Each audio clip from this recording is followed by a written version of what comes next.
आपके लिए जो हमारा चल रहा है भाई मेरिट में आने का योजना प्रोजेक्ट, उसको हम इम्प्लांट करने के लिए रोज आपके लिए नई नई चीजें लेकर आ रहे हैं और आई होप आपको मजा आ रहा होगा। स्पेशली जिन बच्चों ने बैच ज्वाइन नहीं कर रखा है उनको भाई थोड़े दिन निराशा हो रही थी कि मैम आप सब कुछ ऐप पर डाल रहे हैं, हमारे लिए भी कुछ दे दो, तो उनके लिए भी भाई एक अच्छा काम हो रहा है कि उन्हें यूट्यूब पर मिल रहा है। तो भाई इसको ज्यादा से ज्यादा एंजॉय कीजिए, अपनी पढ़ाई को बहुत अच्छी करिए और बताइए मुझे कमेंट सेक्शन में, लाइक कीजिए, शेयर कीजिए ताकि सभी को ये फायदा मिल सके। यानी कि आपके जो दोस्त जो कोचिंग नहीं कर पा रहे हैं किसी वजह से, आर्थिक स्थिति की वजह से या किसी भी वजह से, तो भाई उनको इसका फायदा मिले। और स्पेशली जो बिहार बोर्ड के बच्चे हैं उनको तो भाई एमसीक्यूज का बड़ा ही क्रेज रहता है क्योंकि उनके 70 एमसीक्यूज आते हैं। तो भाई चलिए शुरू करते हैं आज का chapter 4th class 12th biology के एमसीक्यूज। और देखो अभी तक जितने भी हम एमसीक्यूज करते हुए आ रहे हैं तब भी और अब भी आपको लगेगा कि हमने जो क्लास में पढ़ा है वो सब कुछ पढ़ा है। मतलब अगर आप मेरी क्लास देख रहे हैं, प्रैक्टिस क्वेश्चंस कर रहे हैं, टेस्ट दे रहे हैं, तो मुझे नहीं लगता किसी के लिए ये एमसीक्यूज इतने टफ है। सब कुछ है हमारी क्लास में। स्पेशली क्लास छोड़ो, आप वन शॉट भी देख लोगे तो आपके ये एमसीक्यूज सॉल्व हो जाएंगे। और ये सारे एमसीक्यूज बहुत इंपॉर्टेंट है क्योंकि ये कभी ना कभी किसी न किसी बोर्ड एग्जाम में आए हुए हैं। ठीक है, सभी बोर्ड्स के लिए है ये, कोई ऐसा स्पेशल नहीं है कि भाई आरबीएसई या यूपी, क्योंकि भाई हमें तो सबको ही तैयारी करानी है। चलिए पहला वाला क्वेश्चन आपके सामने आ गया है, होप आपने आंसर दे दिया होगा क्योंकि चैप्टर के इंट्रोडक्शन में ही इसकी बात कही है हमने। और वो क्वेश्चन है, भारत में परिवार नियोजन कार्यक्रम कब आरंभ हुआ था? देखो एमसीक्यूज को दोनों तरह से लर्न करने की कोशिश किया करो। शॉर्ट टाइप के जो 1 नंबर के क्वेश्चंस आते हैं उनकी तरह भी इन्हें लिया करो। हो सकता है ये ऑब्जेक्टिव में नहीं आके शॉर्ट टाइप 1 नंबर में आ जाए। तो एमसीक्यूज का फायदा यही होता है कि उससे हमें दोनों प्रकार के क्वेश्चन तैयार हो जाते हैं, ऑब्जेक्टिव वाले भी और वह 1 नंबर वाले जो आते हैं शॉर्ट टाइप के, वेरी शॉर्ट टाइप पर, वो भी तैयार हो जाते हैं। तो भाई डबल गेम है ये, डबल मजा है। आपने आंसर दे दिया होगा, सभी अपने आंसर एक कॉपी में लिखते जाएंगे और चेक करते जाएंगे। यही आपका एवोल्यूशन है कि मैं चेक करूं या आप खुद अपना चेकिंग करें, बस ईमानदारी रखिएगा अपने साथ। तो अभी तक आपने आंसर दे दिया होगा भाई परिवार नियोजन कार्यक्रम कब चालू हुआ था? तो परिवार नियोजन कार्यक्रम जो है 1951 में शुरू हुआ था। और हम इसके साथ साथ एक्सप्लेनेशन भी देंगे ताकि जिन बच्चों ने नहीं भी पढ़ा है उनका भी भाई एक बार समझ में आ जाए, और जिन बच्चों ने पढ़ रखा है उनका तो तीसरी बार का रिवीजन हो जाएगा। चैप्टर, वन शॉट और एमसीक्यूज। चलिए, जनसंख्या अधिक होने से क्या होता है? प्रति व्यक्ति की आय कम हो जाएगी, प्रति व्यक्ति की आय बढ़ जाएगी, जन संसाधन की स्वास्थ्य अच्छा हो जाएगा, या इनमें से सभी।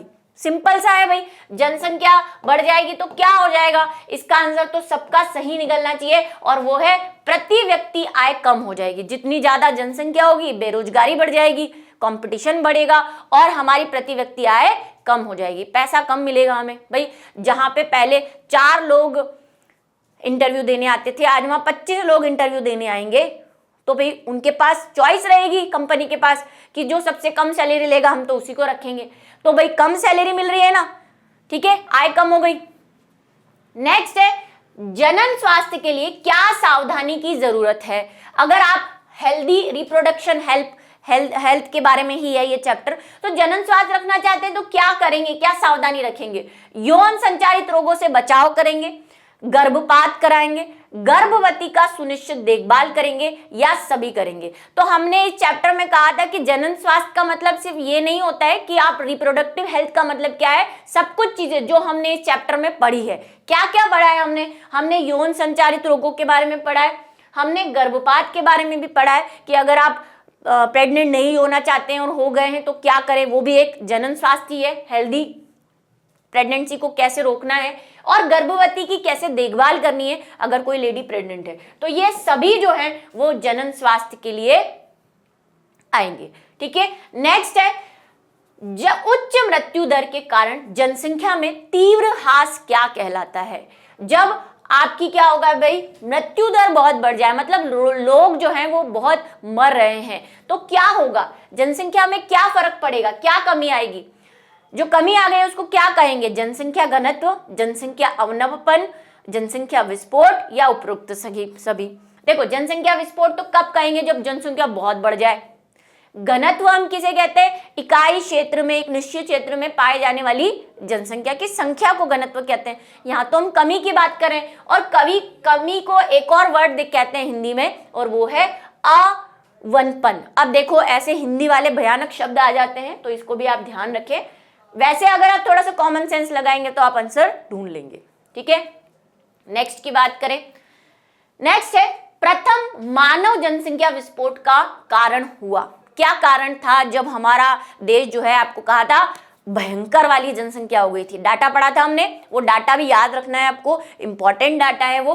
कृषि, औद्योगिकरण, अल्पायु विवाह या सभ्यता में परिवर्तन। क्या रीजन था हमारे देश की जनसंख्या का एकदम बढ़ने का? तो यहाँ पे देखो, कृषि से कोई जनसंख्या बढ़ जाए ऐसा तो नहीं है। औद्योगिकरण, भाई इंडस्ट्री का बच्चे पैदा करने से क्या लेना देना।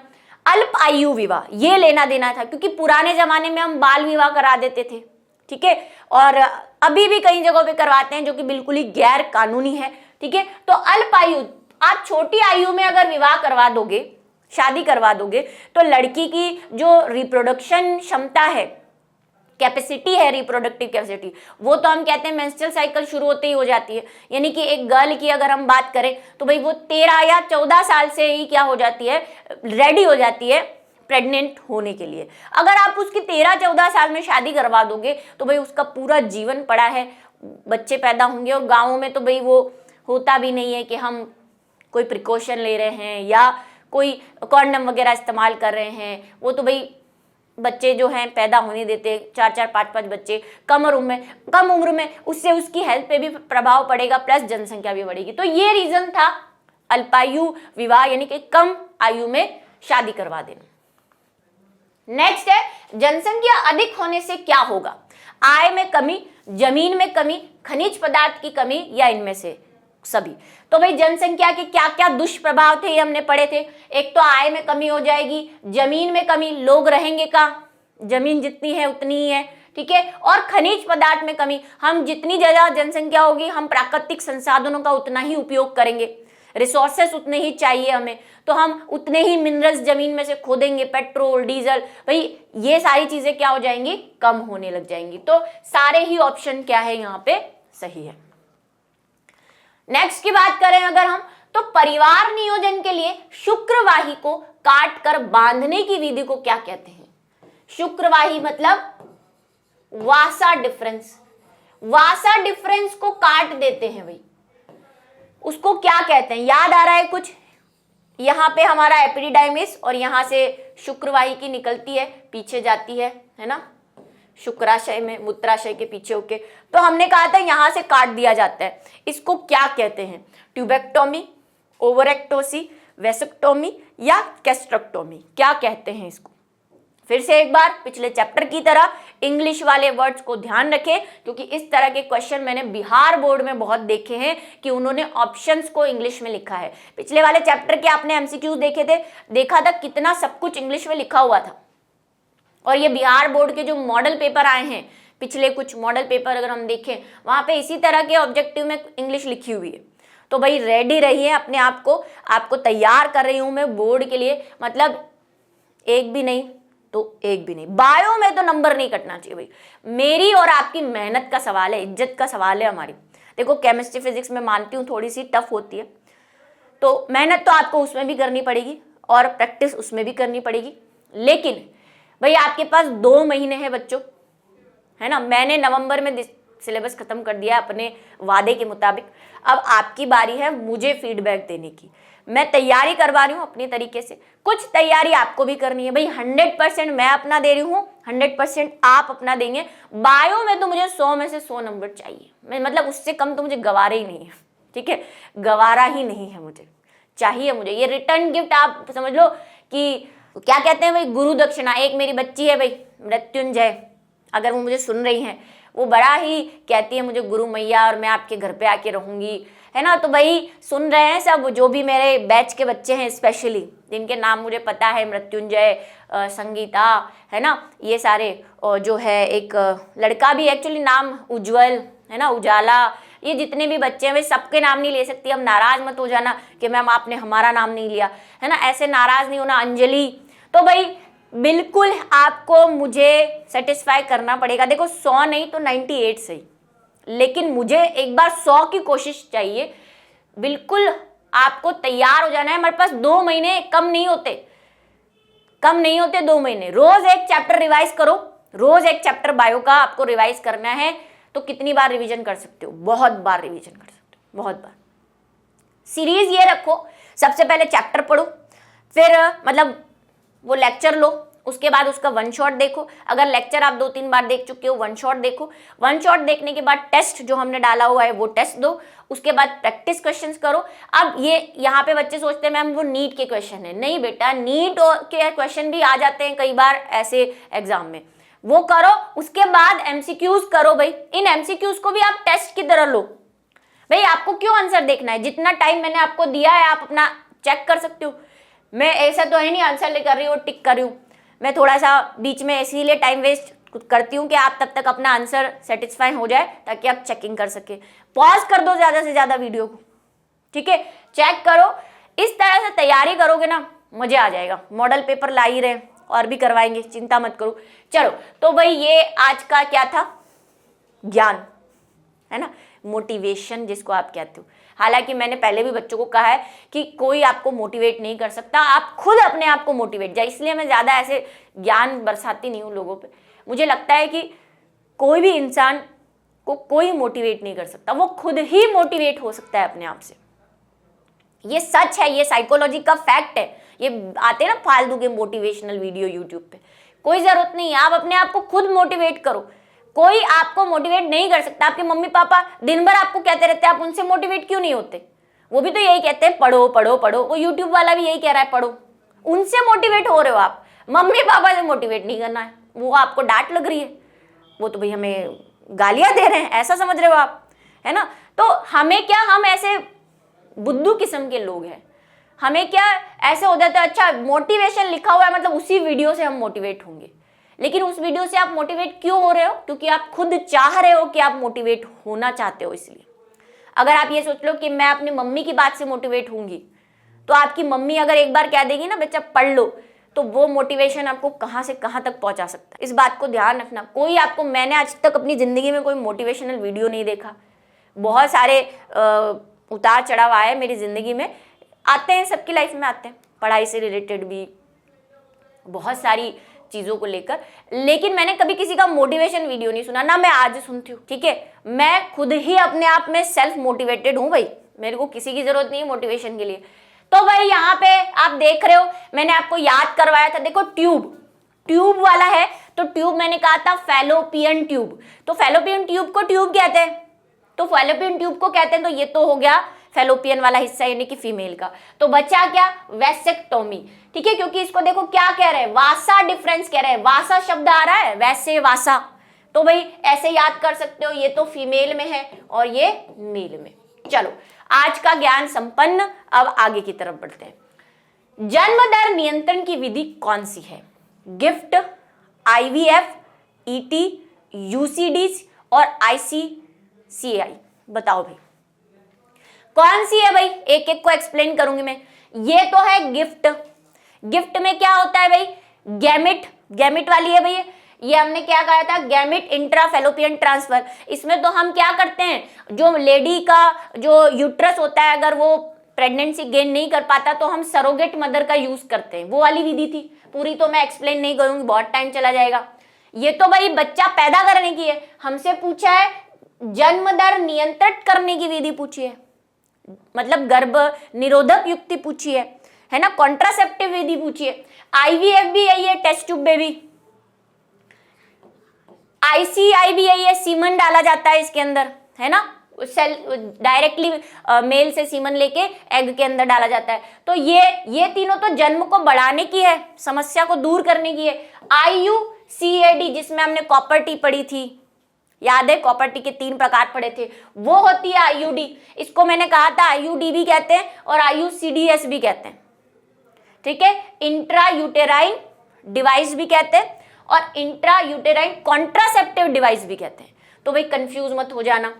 चलो नेक्स्ट की बात करें, निम्न में से कौन सी हार्मोनिलाइजिंग आईयूसीडी है। देखो आ गया आईयूसीडी, यानी कि कौन सी डिवाइस है, लेकिन वो कैसी है, हार्मोन रिलीजिंग है। मतलब ऐसी आईयूसीडी जो हार्मोन रिलीज करती है।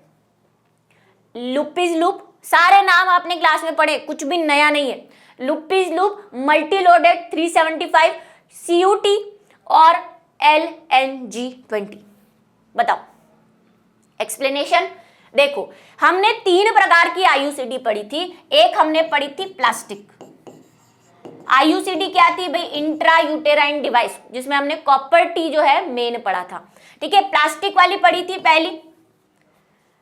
दूसरी हमने प्लास्टिक वाली का एग्जांपल क्या था, ये लुपिस लूप या लिप्स लूप बोला है भाई। देखो वैसे तो लुपिस लूप है, तो आप लुपिस, मैंने क्लास में लुपिस ही लिखवाया इसको, लुपिस लूप, ठीक है। ये प्लास्टिक की होती है, इसमें कोई हार्मोन सिक्रीट नहीं होता। दूसरी होती है हार्मोन रहित, इसमें भी कोई हार्मोन नहीं होता।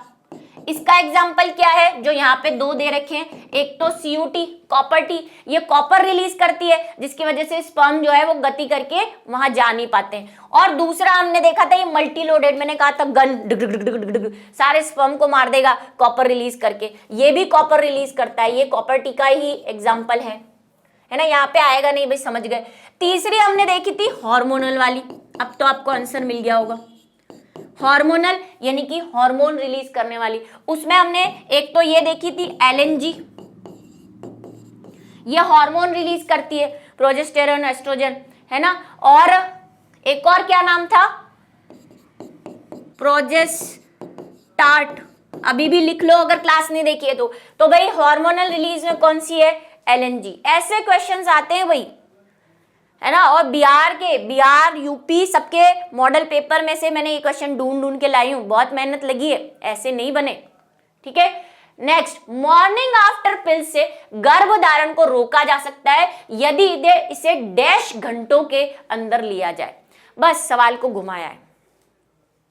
हमने एक पढ़ी थी इमरजेंसी पिल्स, उनमें हमने क्या पढ़ा था, इमरजेंसी पिल्स में हमने पढ़ा था कि मान लो हमने कोई भी प्रिकॉशंस यूज नहीं किए और हमने बिना प्रिकॉशंस के ही फिजिकल रिलेशनशिप बना लिया है, मैथुन वगैरह जो भी है कर लिया है, कॉपुलेशन कर लिया है। अब हम प्रेग्नेंट होना नहीं चाहते तो हम क्या करें, तो मैंने आपको वो ऐड बताया था सहेली वाला, कि सहेली दूसरी सहेली को फोन करती है, अरे यार कितनी टाइम हो गया, तो कहती है अभी बस कल की ही बात है, कल रात की, तो कहती है कि 72, वैसे तो एग्जैक्टली क्या है 72 है, लेकिन हम कह सकते हैं 70 से 72 आवर्स के अंदर अगर हमने फिजिकल रिलेशनशिप बनाया है, शारीरिक संबंध बनाया है, तो अगर हम 70 उसके होने के 70 से 72 आवर्स के अंदर इन पिल्स को लिया जाता है। इनको कहते हैं मॉर्निंग आफ्टर पिल्स।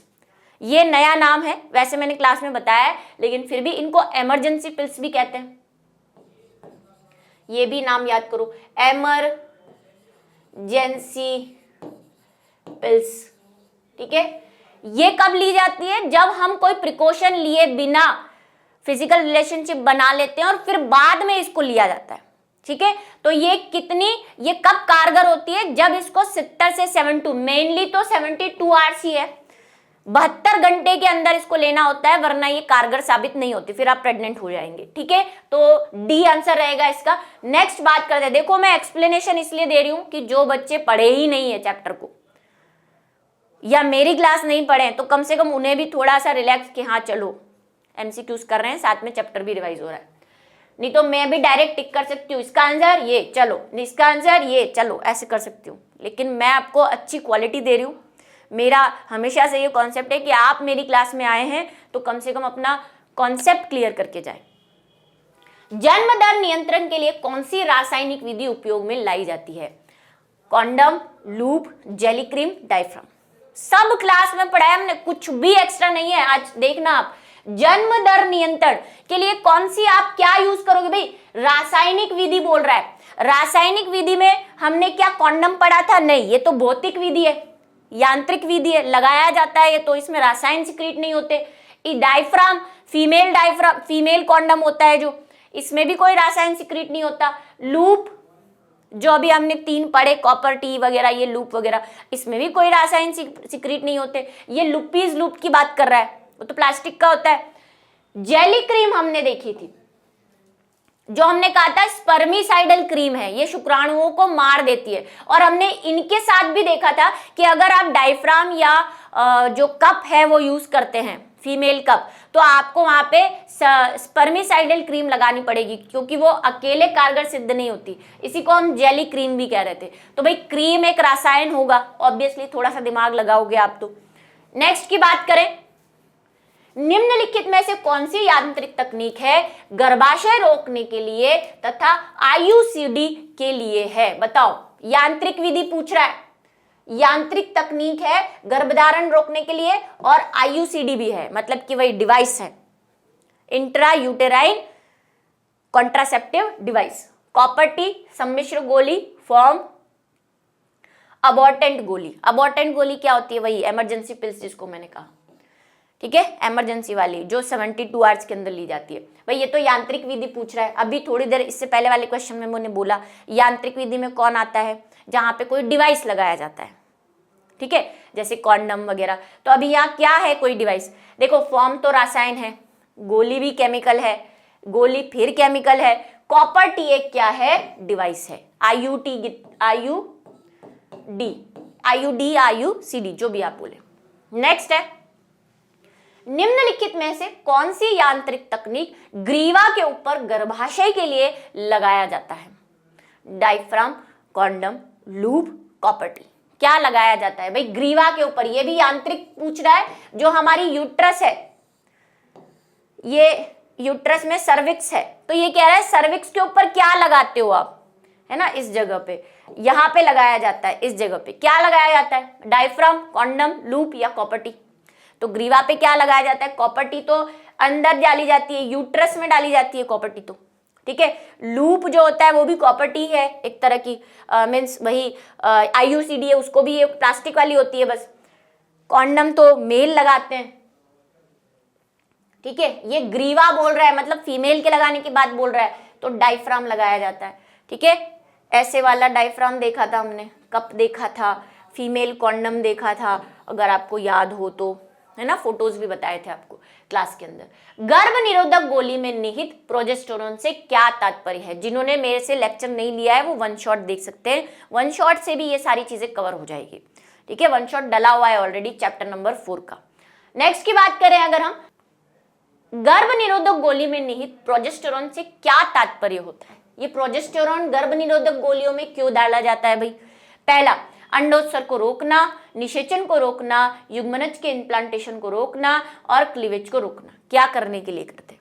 तो हमने कहा था कि भाई ये जो गोलियां आती है उसमें 2 प्रकार की होती है, आपको याद है, COC, एक कंबाइन ओरल कॉन्ट्रासेप्टिक, और एक हमने कहा था PO वाली, है ना, जिसमें सिर्फ एक ही होता है, प्रोजेस्टेरोन होता है, सिंगल हार्मोन होता है। कंबाइन वाली में एस्ट्रोजन और प्रोजेस्टेरोन दोनों होते हैं, और PO वाली में क्या होता है? सिर्फ प्रोजेस्टेरोन होता है।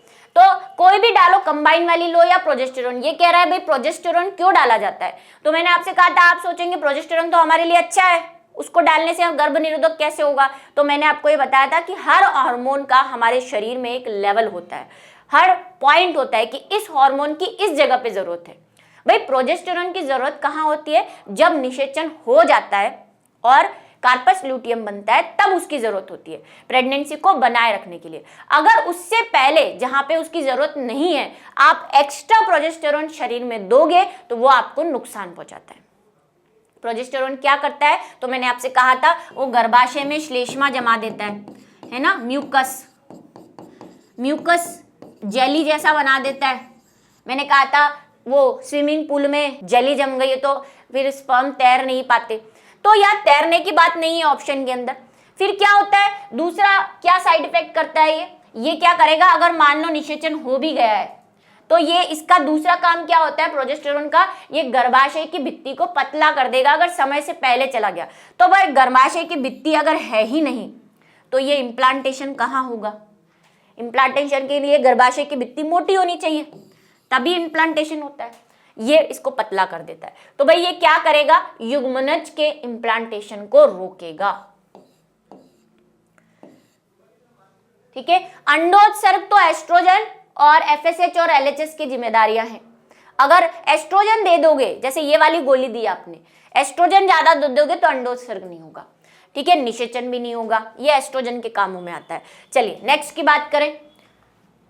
नेक्स्ट है, अच्छा ये चीजें भी ध्यान रखना जो मैंने बताई है, हो सकता है ऑप्शन में ये भी हो।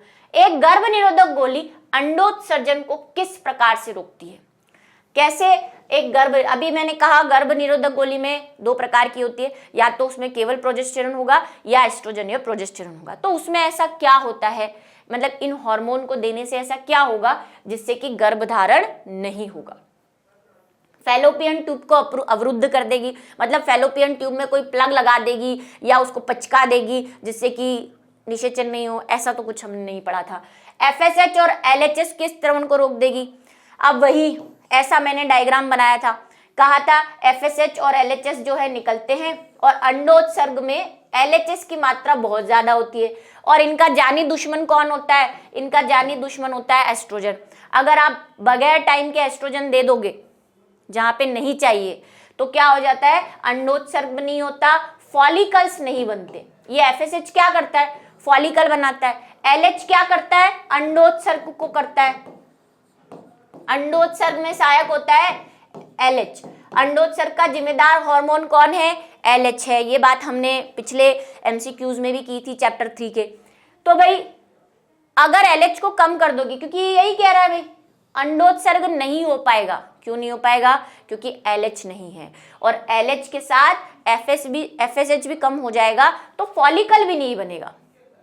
ग्राफियन को फॉलिकल नहीं बनेगा, पुट्टिकाएं नहीं बनेगी। जब पुट्टिकाएं नहीं बनेगी तो अंडा नहीं बनेगा, अंडा नहीं बनेगा तो उत्सर्जन कैसे होगा भाई? तो बी वाला ऑप्शन सही है। ठीक है, ये क्या करता है, इन दोनों हार्मोन को कम कर देगा जो वो उसके अंदर एस्ट्रोजन और प्रोजेस्टेरोन गोलियों के अंदर। गर्भ निरोधक तकनीक का प्रयोग जन्म दर के नियंत्रण के लिए कौन सा है? कॉन्डम, वेजिनल पाउच, डायफ्राम, सभी।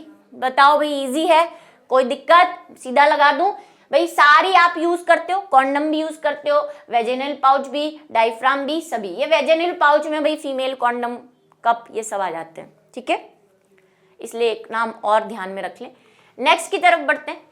नेक्स्ट है, शरीर के किस हिस्से से शुक्राणुनाशक द्वारा शुक्राणुओं को मारा जाता है? शुक्राणुनाशक क्या होते हैं? अभी मैंने कहा एक क्रीम होती है, जेली क्रीम वहां पे लिखा हुआ था, और इसका नाम क्या है? स्पर्मीसाइडल क्रीम। इंग्लिश नाम क्या है इसका? स्पर्मीसाइडल। क्या करती है ये? स्पर्म को मार देती है। लेकिन कहाँ मारेगी? योनि में, ग्रीवा में, फैलोपियन ट्यूब में या ए और बी में? तो अब इसके लिए आपको थोड़ा सा फर्टिलाइजेशन का आइडिया होना चाहिए। फर्टिलाइजेशन कहाँ होता है? फर्टिलाइजेशन, स्पर्म यहाँ आता है योनि के अंदर। ठीक है, और आएगा कहाँ से? तो भाई उससे पहले गर्भाशय ग्रीवा भी तो आएगी, सर्विक्स भी आएगी। सर्विक्स, गर्भाशय ग्रीवा को ही ग्रीवा कहते हैं। इसको इंग्लिश में क्या कहते हैं भाई? सर्विक्स। योनि मतलब वेजाइना, जो इंग्लिश वाले बच्चे देख रहे हैं अगर, वेजाइना और फैलोपियन ट्यूब तो इंग्लिश में भी फैलोपियन ट्यूब है। तो स्पर्म क्या करते हैं, ये यहीं पे स्पर्मिसाइडल क्रीम लगा दी जाती है, उसको आगे जाने ही नहीं दी, क्योंकि एग तो यहाँ पड़ा हुआ है। स्पर्म यहां तक जाएगा तब निषेचन होगा, एग तो नीचे आना नहीं है। लेकिन भाई आप यहां तक तो क्रीम नहीं डाल सकते ना भाई, क्रीम तो आप कहां तक लगा सकते हो? इस एरिया में लगा सकते हो या डाल सकते हो। तो इस जगह पे क्या होता है, यानी कि योनि और सर्विक्स एरिया में आप क्रीम लगा के ये वाली क्या कर सकते हो? शुक्राणुओं को मार सकते हो। ए और बी यहां पे सही रहेगा। नेक्स्ट है, स्थानोत्पत्ति नियंत्रण के क्या उपाय है? भाई साथ साथ करते जाना, चैटिंग पे ध्यान मत देना। हार्मोनल विधियां, प्राकृतिक विधियां, यांत्रिक विधियां और इनमें से सभी। कहां पे है भाई? संतान उत्पत्ति के लिए क्या यूज करोगे? हार्मोनल, जो हार्मोन सिक्रीट करती है ऐसी विधि यूज करोगे। प्राकृतिक विधि, जो हमने 3 प्रकार की विधियां पढ़ी है, नेचुरल मेथड्स जो कि कम कारगर है भाई, है ना, साइड इफेक्ट ज्यादा है इनके भी है, यांत्रिक विधियों के। तो भाई ये सभी हम क्या करते हैं? प्रेगनेंसी को रोकने के लिए करते हैं। डी। नेक्स्ट है सहेली नामक गर्भ निरोधक होता है। भाई सहेली सहेली सहेली सहेली, चलो क्या होता है? सिर्फ प्रोजेस्टेरॉन, प्रोजेस्टेरॉन और एस्ट्रोजन, एफएसएच या सभी? तो सहेली के बारे में स्पेशली मैंने बताया था कि सहेली याद रखना, क्योंकि ये हमारी गवर्नमेंट मतलब इंडिया में बनाई हुई दवाई है, तो इसके बारे में क्वेश्चन बनता है, ऑब्जेक्टिव भी शॉर्ट टाइप भी बनेगा। ठीक है, क्या होता है सहेली के बारे में मैंने आपको एक दो चीजें बताई थी, फिर से बता देती हूँ। सहेली इंडिया में बनी हुई है सबसे पहले, और कहाँ पे बनी हुई है? CDRIM में बनी हुई है, central drug research institute, full form फिर से रिवाइज करा देती हूँ, वो भी लखनऊ में। ये क्वेश्चन इस तरह से भी पूछा जा सकता है, इस बारे में भी। इसकी क्या खासियत है? इसको रोज नहीं लेना पड़ता, सप्ताह में एक बार लो, छुट्टी, सप्ताह में एक बार।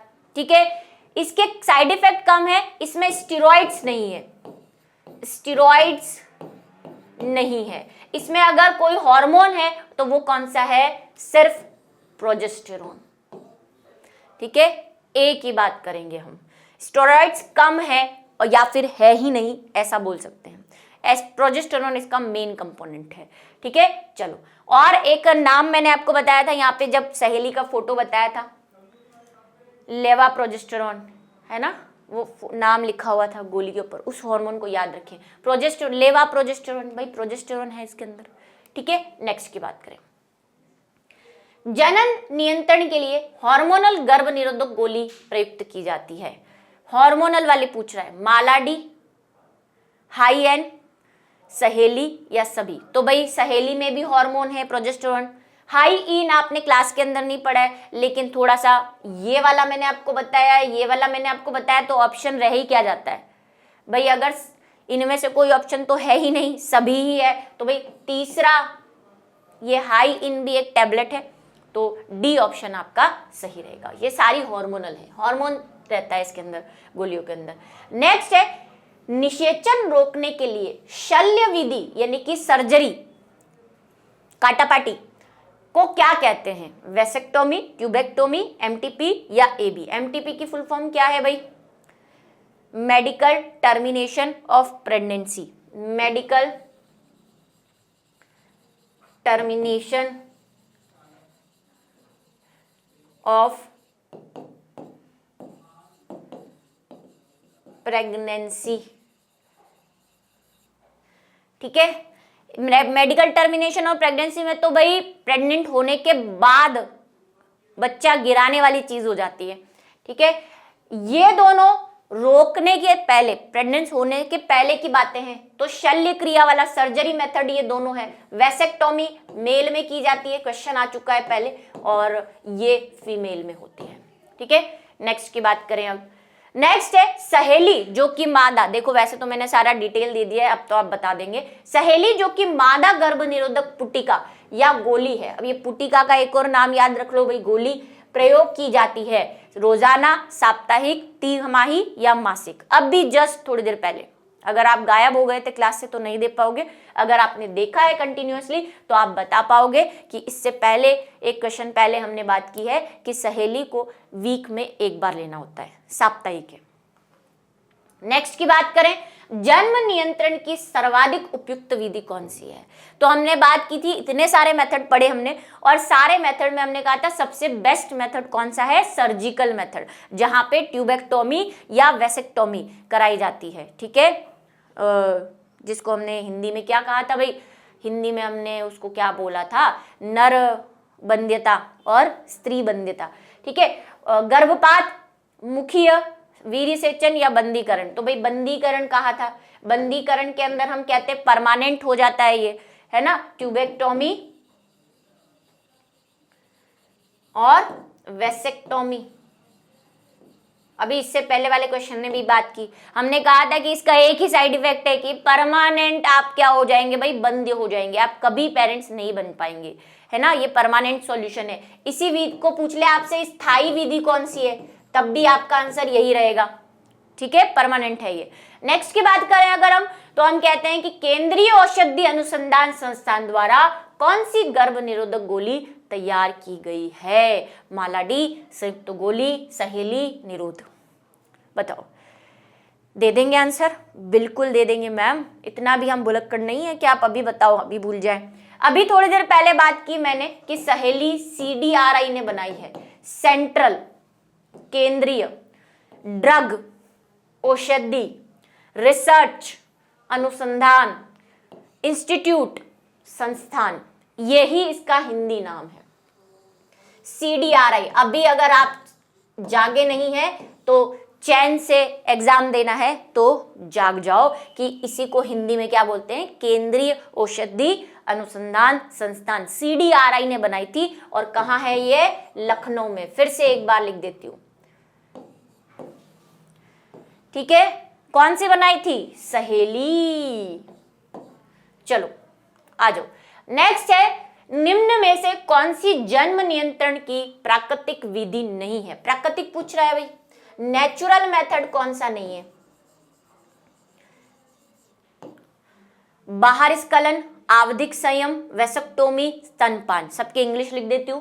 बाहरी स्खलन को हमने कहा विथड्रॉल मेथड, जिसमें क्या किया जाता है भाई, सीमन निकलने से पहले जो मेल होता है, पुरुष होता है, वो अपने पेनिस को योनि से बाहर निकाल लेता है ना, सीमन निकलने नहीं देता। आवधिक समय, आवधिक का मतलब पीरियोडिक,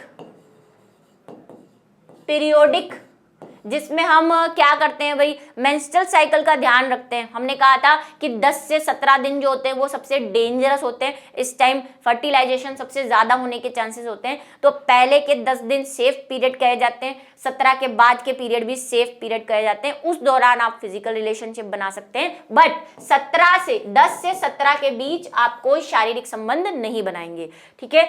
वेसेक्टोमी हम पुरुषों के लिए भाई वो नली काट देते हैं, वासा। तो इसमें हम क्या करते हैं भाई, इसमें तो हम शल्य क्रिया कर रहे हैं, प्राकृतिक विधि नहीं है, है ना, सर्जरी कर रहे हैं, प्राकृतिक थोड़ी ना है। स्तनपान में हमने कहा था कि भाई महिलाओं को वरदान है कि जब तक वो बच्चे को फीड करवाती है तब तक 6 महीने तक उनका अंडोत्सर्ग नहीं होता, मेंस्ट्रुअल साइकिल भी नहीं आता। लेकिन सारी महिलाओं में ऐसा नहीं होता, ये भी मैंने कहा था, ठीक है। स्तनपान, ब्रेस्ट फीडिंग वाला जो मेथड है वो भी प्राकृतिक है। 6 महीने अगर आपको मेंस्ट्रुअल साइकिल नहीं आ रहा, जब तक आप बच्चे को दूध पिला रहे हो, तो आपको पता है वे प्रेग्नेंट होने के चांस नहीं है, तो उस दौरान आप गोलियां नहीं भी खाएंगे तो भी काम हो जाएगा। तो भाई ये तीनों प्राकृतिक है। आप अपने हिसाब से, जिसको मैंने कहा था भाई देसी, है ना, जुगाड़ू, जुगाड़ू विधि नाम बताया था ना मैंने इसको, प्राकृतिक विधि को। जुगाड़ लगाते हैं इंडियन लोग, कंजूस टाइप के, ठीक है। तो भाई सी जो है वो प्राकृतिक विधि नहीं है, क्योंकि ये ऑपरेशन से करेंगे। सी वाला ऑप्शन सही है। नेक्स्ट है मल्टी लोड युक्त तकनीक क्या है, नाम आ चुका है, बता देंगे आप। जिंक, कॉपर, सिल्वर, लोहा। क्या होता है मल्टी लोडेड? मल्टी लोड मतलब अभी नाम लिखा हमने, मल्टी लोड 375, ये नाम आया था अभी एक क्वेश्चन के अंदर पीछे। क्या थी ये कॉपर टी थी। कॉपर टी क्यों है? क्योंकि इसमें कॉपर सिक्रीट होता है। आंसर सामने है, कॉपर, कॉपर होता है इसके अंदर। ये कॉपर क्या करता है, स्पर्म की गति को कम कर देता है, जिससे कि स्पर्म फैलोपियन ट्यूब के आसपास नहीं पहुंच पाता, निषेचन नहीं हो पाता। नेक्स्ट की बात करें भाई, कॉपर टी रोकता है, क्या रोकता है? निषेचन को, अंडोत्सर्ग को, यूट्रस की दीवारों में भ्रूण के बनने को, या रिप्रोडक्टिव डक्ट में रुकावट डाल देता है। क्या करता है भाई ये स्पर्म को जाने नहीं देता, उसकी गति को कम कर देता है। लेकिन गति वाला ऑप्शन हमारे पास है नहीं, लेकिन स्पर्म की गति कम होगी तो अल्टीमेटली होगा क्या, निषेचन नहीं हो पाएगा, फर्टिलाइजेशन नहीं हो पाएगा। तो ए वाला ऑप्शन हमारा सही है, इधर उधर भटकने की जरूरत नहीं है भाई, लॉजिकल जवाब, ठीक है भाई। अंडोत्सर्ग का तो काम ही नहीं, हमने बोला ही नहीं कॉपर टी अंडोत्सर्ग को रोकती है। हम कह रहे हैं निषेचन, सिर्फ स्पर्म को वो धीरे कर देती है, धीरे कर देगी तो स्पर्म जाएगा नहीं और निषेचन नहीं होगा। अगर ऑप्शन में कहीं लिखा हुआ हो स्पर्म की गति को कम कर देती है तो फिर वो ऑप्शन सही होगा, ठीक है। नेक्स्ट, लिंग जांच के लिए कौन सी विधि का सबसे अधिक दुरुपयोग हो रहा है? सब सारा चैप्टर कवर हो जाएगा, मैं आपको बोल रही हूं, कुछ नहीं बचेगा। और पता है एमसीक्यूज करने का एक फायदा और क्या होता है, अगर आप कोई चीज भूल गए हैं तो आपको वापस याद आएगी, यार ये टॉपिक मुझे याद नहीं आ रहा, फिर से पढ़ना पड़ेगा। ऐसे बहुत फायदे हैं एमसीक्यूज करने के। ब्लड टेस्ट, एमनियोसेंटेसिस, एरिथ्रोब्लास्टोसिस या एंजियोग्राफी। क्या किया जाता है भाई, हमने एक विधि पढ़ी है जिसको क्या बोलते हैं हिंदी में, उल्ब भेदन, उल्ब भेदन। शायद अगर मैं सही हूं तो मैं गलत नहीं हूं कि यही कहते हैं इसको हिंदी में। इंग्लिश में इसको क्या बोलते हैं? एमनियोसिंथेसिस। किस लिए की जाती है ये? जनरली हमने इसको इजाद किया था, बनाया था कि अगर लिंग के अंदर यानी कि भ्रूण के अंदर कोई आनुवंशिक रोग हो या कमी हो या असमानता हो तो उसको जांच करने के लिए बनाया था। लेकिन हमने उसका दुरुपयोग क्या शुरू कर दिया? देखो काम तो ये है इसका, लेकिन हमने इसका दुरुपयोग क्या शुरू कर दिया? हमने लिंग देखना, टेस्ट करना शुरू कर दिया। हम सेक्स बताने लग गए है ना, जो डॉक्टर्स वगैरह है वो थोड़ा सा पैसा लेकर बताने लग गए कि लड़का है या लड़की, तो हम लिंग जांच में इसका यूज करने लग गए, जो कि गलत है ना। सेक्स डिटर्मिनेशन करने लग गए हम, और यही इसकी गलत बात है। चलो अब तो कानून बन चुका है भाई। हाँ ये देखो, ये वाला क्वेश्चन मुझे नहीं लगता कि बहुत कम बच्चे इसको कर पाएंगे। जिसने मेरी क्लास को मतलब घोट के पिया हुआ है वही कर पाएगा, और स्पेशली शायद वन शॉट, क्योंकि क्लास में भी मैंने ये नहीं बताया, वन शॉट में बताया। देखो RU486 दवाई प्रयोग की जाती है गर्भ निरोधन में, एमनियोसिंथेसिस में, गर्भपात कारक के रूप में या म्यूटाजन के रूप में। जिसने पी ली है बायो घोल के वही बता पाएगा इसको, जिसने स्पेशली वन शॉट देखा है वो भी पूरा। मैं बताती हूँ कहाँ बताया है मैंने आपको। ये मैंने आपको बताया है जब एक रेड कलर का ऐसे बक्सा था वन शॉट के अंदर। क्लास में शायद याद नहीं है मुझे, वन शॉट में जरूर है। MTP क्यों कराते हैं या क्यों होती है उस पे यहां कहीं मैंने लिखा है RU486। ये मैंने बताया था कि जब वही इमरजेंसी में, जब बच्चा जो है आप प्रेग्नेंट हो चुके हैं, यानी कि मान लो किसी गर्ल का रेप हो चुका है और वो बच्चे को नहीं रखना चाहती है, और या फिर ऐसा बच्चा जो अब नॉर्मल है और उसके पैदा होने से उसको प्लस मम्मी को भी क्या हो सकती है, खतरा हो सकता है, तब हम MTP करवाते हैं, medical termination of pregnancy. Medical termination of pregnancy. तो उसमें पहले तो मैंने कहा था दवाई से काम में लेते हैं, तो एक गोली दी जाती है, वैसे तो बहुत सारी है लेकिन मैंने आपको ये बताई थी, ठीक है। और देखो ये मॉडल पेपर में आया हुआ है, इसीलिए फिर मैंने वन शॉट में उसको इंक्लूड कर दिया था, क्योंकि मुझे पता था कि मैं आगे आपको ये क्वेश्चन करवाऊंगी, ठीक है। चलिए, तो RU486 जो है वो दी जाती है MTP की फॉर्म में, मतलब कि गोली दी जाती है। वो कब दिया जाता है? तो आपको बताया गया था कि भाई 28 सप्ताह से अगर छोटा भ्रूण है तभी, नहीं तो फिर 2 डॉक्टर की सलाह लगेगी, और ऐसा सब कुछ हमने डिस्कस किया था। क्या करने के लिए? गर्भ निरोधन में, एमनियोसिंथेसिस में, गर्भपात कारक के रूप में या म्यूटाजन के। तो भाई गर्भपात अलग है और गर्भ निरोधक अलग है, ये तो आप मुझे लगता है अभी तक समझ गए होंगे। गर्भ निरोधक तो भाई प्रेग्नेंट होने से रोकना होता है, और गर्भपात क्या होता है? अबॉर्शन। ये तो अबॉर्शन है, प्रेग्नेंट होने के बाद आप बच्चा गिरा रहे हो, अबॉर्ट कर रहे हो उसको, भाई ये अबॉर्शन है जिसको MTP कहते हैं। आप बच्चा नहीं रखना चाहते उसको गर्भपात कहते हैं। कई बच्चे हिंदी के इन शब्दों को ही पकड़ नहीं पाते हैं कभी। गर्भपात है, गिरा रहे हो आप गर्भ को, उधर गर्भ को रोक रहे हो, ठीक है। तो ये इसको मत सही कराना मेरे प्यारे बच्चों। और वन शॉट देख लेना, इसी जगह पे लिखा हुआ है, अगर किसी को याद है और किसी ने लिखा है तो। उत्प्रेरित गर्भपात को क्या कहते हैं? STD, MTB। कई बच्चे सोच रहे हैं मैम को ये भी याद है, कहाँ लिखा है? सब याद रहता है मुझे। उत्प्रेरित गर्भपात को क्या कहते हैं? STD, MTP, IUD, PID। क्या कहते हैं भाई? उत्प्रेरित गर्भपात। गर्भपात आया है भाई, क्या कहते हैं? अभी जस्ट बताया, abortion, medical termination of pregnancy. Full form में इससे पहले एक क्वेश्चन में लिख चुकी हूं, इसलिए बार बार नहीं लिख रही। MTP कहते हैं जहां पे हम उत्प्रेरित करते हैं, मतलब जानबूझ के गर्भपात करा रहे हैं, जिसके बहुत सारे रीजंस है। 2 मैंने बताए, बच्चा अब नॉर्मल हो या रेप वगैरह की किसी वजह से लड़की जो है वो प्रेग्नेंट हो गई हो। नेक्स्ट की बात करें अब, नेक्स्ट है MTP यानी कि medical termination of pregnancy act सर्वप्रथम भारत में कब लागू हुआ था? बताओ, ये भी बताया है। कब हुआ था, ये तो लर्निंग है, 1971 के अंदर लीगली इसको क्या कर दिया गया, पहले अलाउ नहीं था लेकिन अब इसको लीगली कर दिया गया है कि कुछ कंडीशन में आप, 2 कंडीशन जो मैंने बताई उसमें आप एमटीपी करवा सकते हो। अगर ज़्यादा बच्चा डेवलप हो चुका है तो फिर 2 डॉक्टर की सलाह लगेगी और ऐसा सब मैंने बताया है 1 शॉट के अंदर। नेक्स्ट की बात करें, ऑस्ट्रेलियन एंटीजन जांच द्वारा किस बीमारी का पता लगाया जाता है। ये ऐसे क्वेश्चन है जो हमने क्लास में नहीं किए हैं, इसलिए इनको थोड़ा सा ध्यान दे के करें। AIDS, hepatitis B, genital warts और कॉन्ड्रियोड। देखो मैं कुछ वैसे क्वेश्चंस भी ला रही हूँ जो हमने नहीं किए लेकिन वही मॉडल पेपर के अंदर आए हुए हैं, तो फिर हमें उसको ध्यान देना है, ठीक है। चलो, ये बिहार और यूपी के कुछ मॉडल पेपर में आए हुए हैं। हाँ, ऑस्ट्रेलियन एंटीजन की जांच किस लिए की जाती है? एड्स के लिए, हेपेटाइटिस बी के लिए, जेनाइटल वार्ड्स के लिए या कॉन्ड्रियोड के लिए। तो भाई जो ऑस्ट्रेलियन एंटीजन है वो हेपेटाइटिस बी की जांच के लिए प्रयोग किया जाता है। इसको नोट कर रहे हैं जो बच्चे देख रहे हैं, अब जो भी 1-2 सवाल आ रहे हैं उनको नोट करते जाएं। एड्स के उसको बिल्कुल क्लास मिस मत करें, इनको नोट करें। ये क्वेश्चन आपको नोट्स में भी नहीं मिलेंगे शायद, और आपको क्लास में भी नहीं मिलेंगे, ये यहीं आ रहे हैं। एड्स के लिए सबसे सही ड्रग कौन सी है?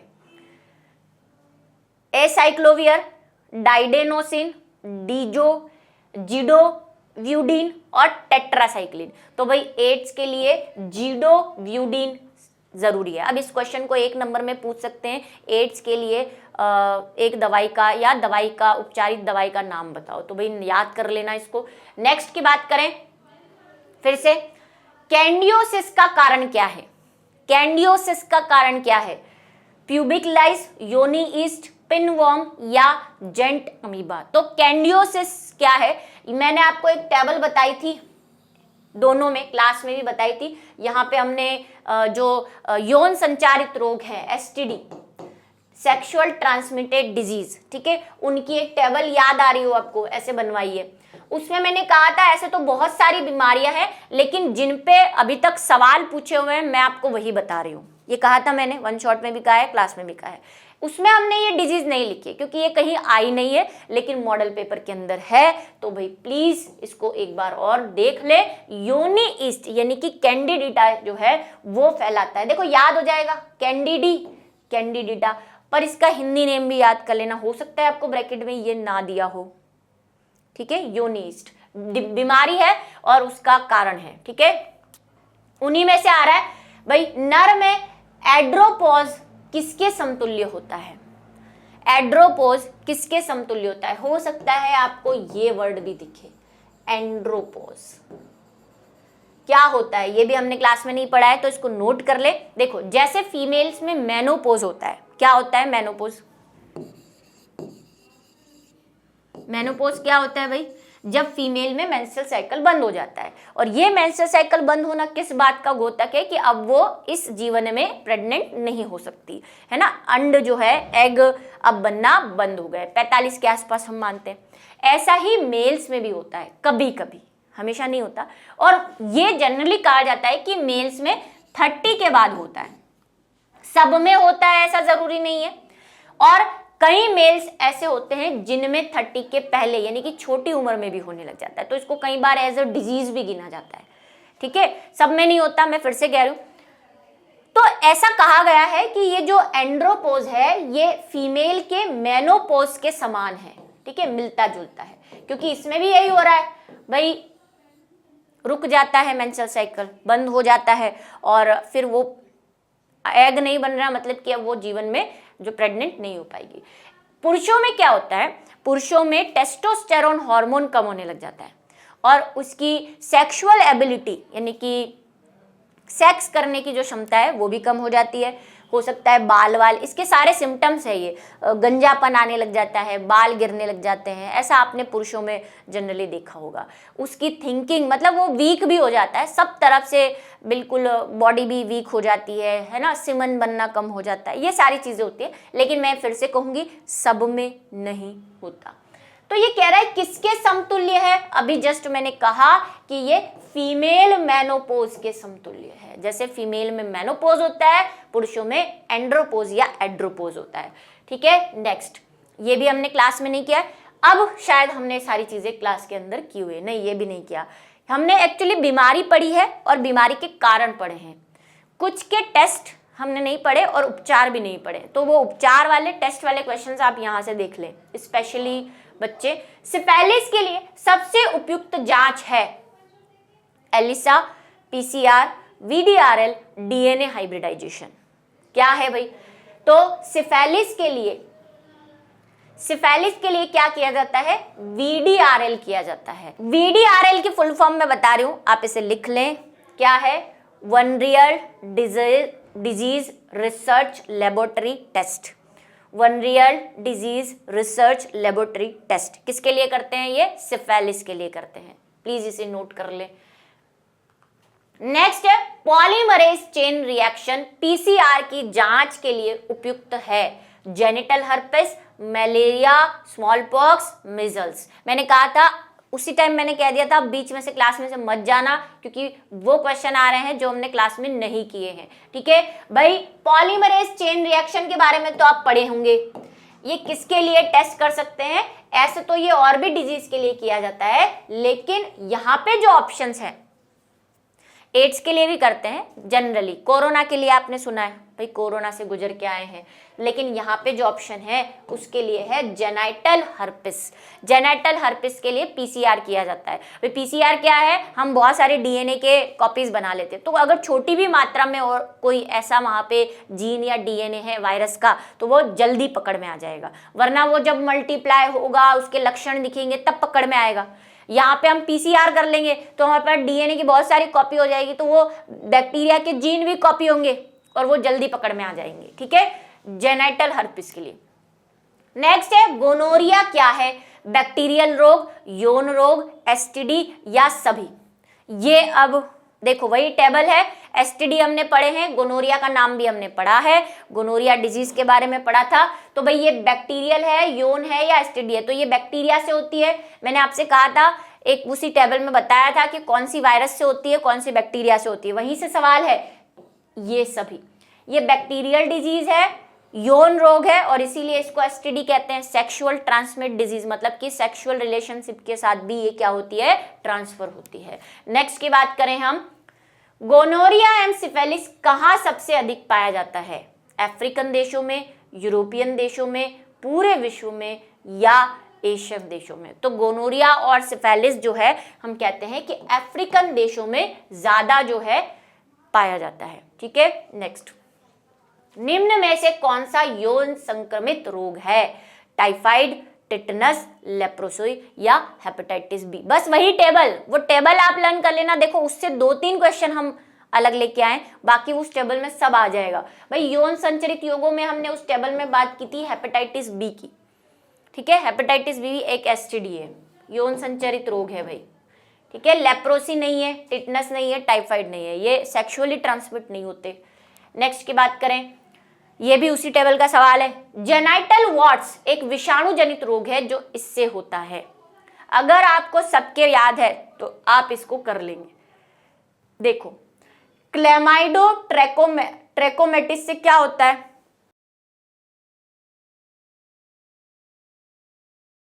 क्लेमाइडियोसिस होता है, इससे नाम सबके ऐसा ही है, नाम में ही है। ट्राइकोमोनास से ट्राइकोमोनियासिस होता है, ट्राइकोमोनियासिस होता है, तो ये नहीं हो सकता। ट्रैपिनेमा पैलिडम से क्या होता है? सिफिलिस होता है भाई। तो बचा क्या? ह्यूमन पेपिलोमा वायरस से जेनेट। देखो पेपिलोमा का मतलब समझते हो? पेपिलोमा मतलब वही एक मस्से जैसा है ना, पेपिला का मतलब वही होता है, पेपिला ऐसे उभरा हुआ सा। तो भाई मस्सा, वार्ट का मतलब भी मस्सा होता है। ठीक है, डी ऑप्शन जो है वो सही रहेगा। वो टेबल याद कर लेना भाई। निम्न में से कौन सा यौन संचारित रोग है? टाइफाइड, हेजा, मलेरिया या हर्पिस? बताओ। बताओ बताओ बताओ बताओ, यौन संचारित एसटीडी बताना है। अभी जस्ट बात की, टाइफाइड एसटीडी नहीं है, हेजा एसटीडी नहीं है, मलेरिया एसटीडी नहीं है, हर्पिस जो है वो एसटीडी वायरस है, यौन संचारित रोग है। नेक्स्ट की बात करें हम कि निम्न में से कौन सा विषाणु जनित रोग है, वही टेबल से ये सब कुछ बताया है मैंने, कौन सा क्या है, फ्लू, पोलियो, एड्स या इनमें से कोई नहीं। इन निम्न में से विषाणु वायरस से कौन सा होता है। अब इसने ये नहीं बोला कि सेक्सुअल डिजीज कौन सी है, इसने बोला सिर्फ वायरस से कौन होता है। तो भाई फ्लू भी वायरस से होता है, सर्दी खांसी जो आपको होती है, पोलियो भी वायरस से होता है, एड्स भी वायरस से होता है, डी वाला ऑप्शन। नेक्स्ट है, निम्न में से कौन सा यौन संचारित रोग है, वही एसटीडी कौन सा है भाई बता दो। ऑप्शन अलग है, सवाल वही है, ऑप्शन अलग है। टाइफाइड, हेजा, मलेरिया, फिर बिल्कुल सिंपल है भाई सिफिलिस। ऐसे सिंपल क्वेश्चन भी आते हैं। नेक्स्ट की बात, गर्भाशय में कॉपर टी के एक प्रभावी व अंतःगर्भाशय युक्ति होने का मुख्य कारण क्या है। हम कॉपर टी लगा रहे हैं, वो इफेक्टिव है, यानी कि वो रोक रही है किसको, गर्भधारण को, प्रेगनेंसी को रोक रही है। और अंतःगर्भाशय युक्ति मतलब वही इंट्रा यूटेराइन डिवाइस, आईयूडी का हिंदी नाम, ठीक है, ध्यान रखें। ये क्या कारण है, क्यों लगाते हैं या किस वजह से लगाते हैं। शुक्राणुओं की निषेचन की क्षमता को कम कर देती है, गर्भाशय में कॉपर आयन मोचित करने के कारण शुक्राणुओं की भक्षकाणु क्रिया में वृद्धि हो जाती है, शुक्राणु की गतिशीलता में कमी कर देती है, या इनमें से सभी। बताओ कौन सा कारण सही लग रहा है। सारे ही सही हैं भाई। देखो क्या करता है, कॉपर रिलीज होता है, आपको बताया था है ना, कॉपर रिलीज होता है तो ये स्पर्म की गति को कम कर देता है, बिल्कुल गति कम कर रहा है। अब गति कम कर देगा तो ये आगे नहीं जा पाएगा, निषेचन की क्षमता खो देगा, एनर्जी नहीं रहेगी तो आगे जाके निषेचन करेगा कैसे, दूसरा वाला पॉइंट। तीसरा, ये कॉपर मोचित करता है, कॉपर आयंस मोचित करता है तो शुक्राणुओं की जो गति होती है वो कम हो जाती है और शुक्राणु की लाइफ खत्म हो जाएगी भाई, वो वहां तक जाने से पहले मर जाएंगे, ठीक है। तो भाई डी वाला ऑप्शन जो है वो सही रहेगा। नेक्स्ट है, परखनली शिशु के संबंध में सत्य क्या है। मादा के जननांगों में निषेचन और परखनली में वृद्धि, जन्म पूर्व शिशु को इंक्यूबेटर में रखा जाता है, भाई ये तो गलत बात है। परखनली सीधा सा भाई मैं आंसर बता रही हूँ, टेस्ट ट्यूब बेबी किसको कहते हैं, जहां पे निषेचन जो है वो टेस्ट ट्यूब के अंदर कराया जाता है, फिर वहां से जब युग्मनज बन जाता है तो उसको मम्मी के पेट में डाल देते हैं।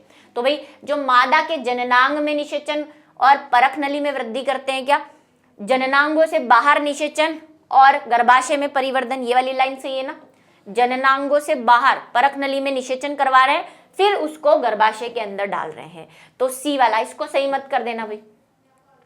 निषेचन और परिवर्धन दोनों बाहर होता है, नहीं, निषेचन बाहर होता है लेकिन डेवलपमेंट, परिवर्धन का मतलब जो बेबी का डेवलपमेंट है वो कहाँ हो रहा है, वो तो भाई यूट्रस के अंदर ही हो रहा है महिला के। नेक्स्ट, परखनली शिशु को उत्पन्न करने के लिए भ्रूण को कौन सी अवस्था में स्त्री के शरीर में रोपित किया जाता है। 32 कोशिकीय अवस्था में, 64 कोशिकीय अवस्था में, 100 कोशिकीय अवस्था में, 164 कोशिकीय। ये भाई टेस्ट ट्यूब बेबी वाला ही है। टेस्ट ट्यूब बेबी में मैंने कहा था कि दो तरह से इसको महिला के यानी कि जो मदर होती है उसके यूट्रस में डाला जा सकता है। एक तो हमने बात की थी इंट्रा यूटेराइन ट्रांसफर की, और एक हमने इसमें बात की थी जिफ्ट की। और स्पेशली फिर से मैं कह रही हूं, इन सबकी फुल फॉर्म देख लेना, सबकी फुल फॉर्म रट लेना। चैप्टर के एंड में मैंने स्पेशली इन सबकी फुल फॉर्म आपको लिख के दी है हिंदी और इंग्लिश में, क्योंकि मॉडल पेपर आपने देखा था आरबीएससी का, उसमें फुल फॉर्म पूछी है और पहले भी पूछी आ रही है, तो इनकी फुल फॉर्म को प्लीज, क्या फुल फॉर्म है इसकी, इंट्रा यूटेराइन ट्रांसपोर्ट।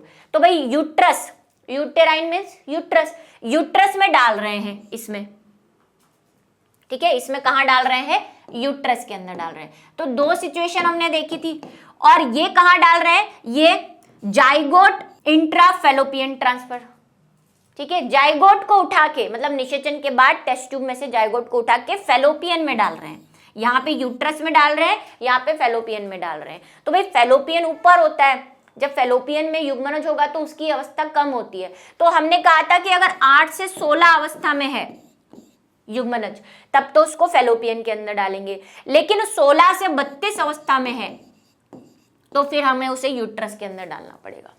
ये बात बताई थी।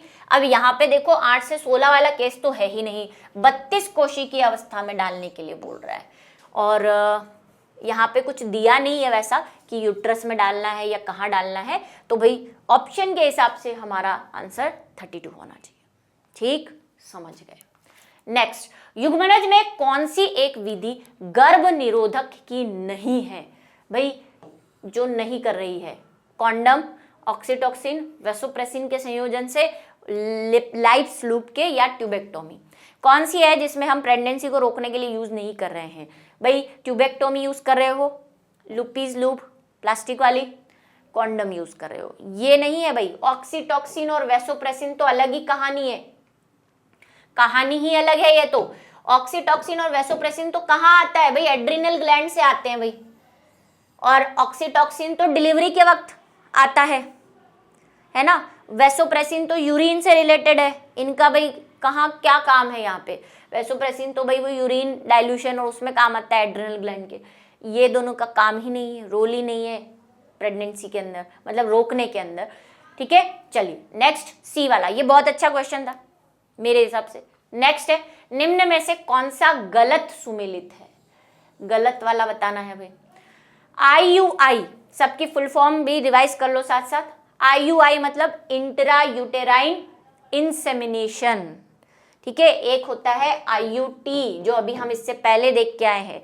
तो भैया कंफ्यूजा मत जाइएगा दोनों की चीजों में, दोनों अलग अलग है। वहां पे जायगोट को ट्रांसफर किया जाता है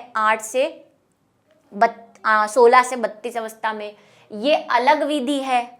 इसमें सीमेन डाला जाता है, यानी कि पति अथवा दाता से सीमेन एकत्रित करके, इंसेमिनेशन बोल रहे हैं ना फुल फॉर्म में, इंट्रा यूटेराइन इंसेमिनेशन, सीमेन डाल रहे हैं भाई, रूप से वेजाइना में अथवा यूट्रस में पहुंचा जाता है। बिल्कुल सही बात आपकी। ठीक है, कई बच्चे क्या सोचेंगे, इसको IUT समझेंगे क्योंकि अभी मैम ने समझाया भी है। हाँ, टी तो देखा ही नहीं हमने, बस यही गलत है। गिफ्ट में हमने कहा था आप गिफ्ट देते हो, ऐसा मैंने बोला था, इसको गिफ्ट पढ़ो कि जो महिलाएं माँ नहीं बन पाती है, उनका बच्चा किसी और मम्मी के पेट में पल रहा होता है, तो वो गिफ्ट है उसके लिए भाई, कि गिफ्ट दिया है हमने। तो इसमें क्या करते हैं, 8 ब्लास्टोमियर से अधिक के भ्रूण को फेलोपियन नलिका में स्थानांतरित करते हैं। क्या ये सही है? तीसरा, ICI स्पर्म को सीधे ओवम में प्रवेश करवा जाता है। ICI क्या है? Intracytoplasmic semen insemination. इसमें हम क्या करते हैं, जो मेल होता है उसके सीमन को डायरेक्टली एग में प्रवेश करवा देते हैं। बिल्कुल सही। गिफ्ट क्या था अभी पढ़ाया, 8 ब्लास्टोमियर से अधिक, क्या बोला था अभी, ये लो इधर आओ, 8 से 16 के बीच में, तो 8 से तो अधिक हो गया ना भैया, तो सही बोल रहा है बेचारा। 8 से 16 ब्लास्टोमियर तक के भ्रूण को फेलोपियन में डाला जाता है। जाइगोट इंट्रा फेलोपियन ट्रांसफर, बिल्कुल सही। गलत ये है, क्यों? क्योंकि मैंने कहा इसमें तो हम क्या करते हैं, सरोगेट मदर यूज करते हैं। सरोगेट मदर यूज करते हैं ना, जो मदर है वो बच्चे को, उसमें निषेचन हो रहा है, फर्टिलाइजेशन हो रहा है, जाइगोट भी बन रहा है, बस बच्चा रह नहीं पाता है यूट्रस के अंदर। तो उसके लिए क्या करते हैं, उसको सरोगेट मदर तलाश करते हैं और उसके अंदर उसके बच्चे का डेवलपमेंट करवाते हैं। तो भाई यहाँ पे ये 8 वाला तो कॉन्सेप्ट ही नहीं है, ये तो भाई गिफ्ट के लिए यूज करेंगे, गिफ्ट के लिए नहीं। इसीलिए दोनों में देखो दे रखा है, गिफ्ट और गिफ्ट दोनों को कंफ्यूज कर रखा है। बी वाला जो ऑप्शन है वो क्या रहेगा, सही रहेगा। ठीक है, तो इसी के साथ आज के हमारे जो 50 क्वेश्चंस हैं इस चैप्टर के, वो यहाँ पे खत्म हुए। आई होप आपको मजा आया हो। कमेंट करिए कितने सही कितने गलत, और कैसा रहा आपका एनालिसिस खुद का, उसे बताइए। मिलेंगे नेक्स्ट क्लास में नई कुछ अलग अलग चीजों के साथ, तब तक के लिए